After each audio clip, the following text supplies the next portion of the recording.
Hello, in this video I'm gonna show you how you can buy DLC on Nintendo Switch. So if you have a game and you want to buy additional content for this game, you can do that in Nintendo eShop. So let's enter the eShop, let's select our profile, and then after a few seconds we should be able to see the shop. There we go.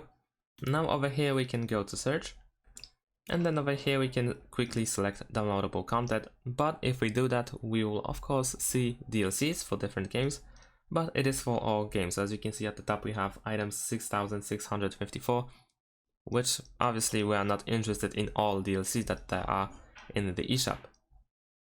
But what we can do is go back and we can use filtered search. Over here we can enter the keyword. So let's say I want to buy a DLC for Hogwarts Legacy, so let's type that. There we go. Now over here I can also choose downloadable content, and then I can use search like so. And there we go. Now I can see DLCs for Hogwarts Legacy only. So use the filter search in order to find something more specific and only for things that you are interested in. Thanks for watching, leave a like and subscribe to my channel, and see you in my next videos. Bye!